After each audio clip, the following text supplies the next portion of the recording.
Ya, Mas Faisal, mungkin tidak sih siapapun nanti yang akan memimpin Hamas ke depannya akan menentukan arah perjuangan Hamas seperti apa? Mungkinkah ada kesempatan untuk lebih berdialog atau mungkin membuka untuk opsi gencatan senjata ke depan? Siapapun pemimpin Hamas, mereka tetap seperti kata Khalil Al-Hayya bahwa mereka tidak mau mengaku eksistensi Israel. Mereka mau Palestina beribu kota di Yerusalem. Artinya begini, Hamas akan mempertahankan momentum ini, momentum perang ini selama mungkin, supaya masyarakat global fokus terhadap isu Palestina. Kita tahu sebelum serangan 7 Oktober tidak ada orang yang berbicara soal Palestina, apalagi dunia baru pulih dari pandemi COVID. Terus juga tidak ada yang berbicara tentang bahwa Gaza sendiri sudah diblokade sejak 2007. Tidak ada orang yang berbicara tentang tembok pemisah yang sudah berdiri sejak 2002 di tepi barat. Artinya Hamas sekarang berada di atas angin. Jadi bukan Hamas yang akan nanti di mana-mana pejuang kemerdekaan dia tidak akan mau menyerah. Artinya mereka akan memaksa Israel yang mundur atau menyerah terhadap tuntutan Hamas. Sebaliknya ini Netanyahu ini sebenarnya bukan perangnya Israel. Kita tahu 150.000 rekornya ada demo menuntut agar perang dihentikan. Netanyahu setuju dengan tuntutan Hamas agar sandera bisa dibebaskan yang sudah 101 versi Israel ya. Tapi kan Netanyahu perlu mempertahankan kekuasaannya. Jadi dia akan melakukan perang ini selama mungkin agar karirnya sebagai Perdana Menteri tidak jatuh.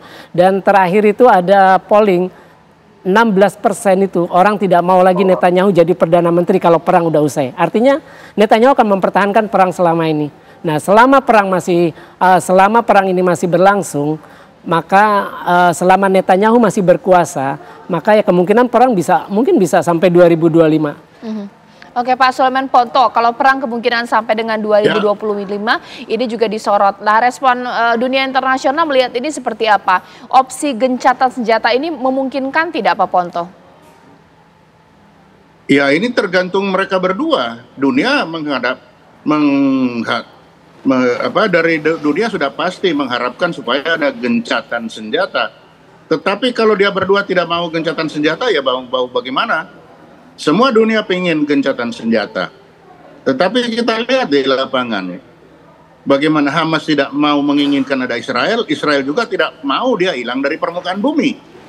Nah, ini kan susah. Jadi bagaimana kita dari luar berupaya untuk supaya berdua itu berdamai, tapi berdua ini tidak mau duduk bersama, tidak mau dua-dua ada di muka bumi.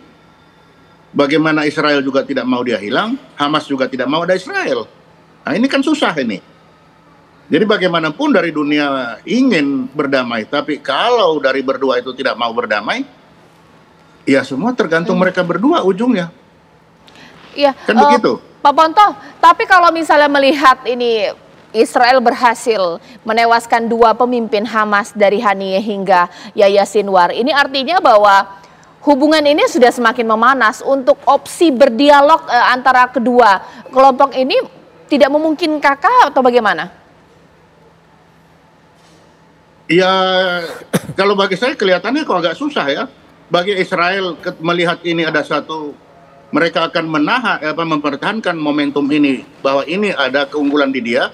Tetapi di satu sisi juga seperti katakan tadi, bagi Hamas mereka bagaikan patah tumbuh hilang berganti. Esa hilang dua terbilang. Ya. Dia akan mempertahankan juga bahwa kita satu hilang dua terbilang. Nah, terus bagaimana kalau begini? Oke, Mas Faisal. Ya, lagi kembali kita bercoba untuk mendamaikan.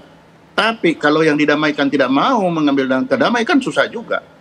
Begitu. Baik, Mas Faisal. Ya, perang Gaza ini makin membuka borok standar ganda kemanusiaan pihak Barat, kemudian juga makin menegaskan impotensi Dewan Keamanan PBB yang tidak mampu memberikan sanksi terhadap Israel yang sejak mereka terbentuk 48 terus melanggar hukum internasional dan resolusi Dewan Keamanan PBB sendiri. Ya, terima kasih Mas Faisal, terima kasih Pak Ponto. Kita harapkan nanti akan ada pemimpin kelompok Hamas nantinya yang kemudian keluar. Apapun itu yang terbaik untuk masyarakat Palestina pastinya pemirsa. Dan kita berharap perang di Gaza ini segera berakhir.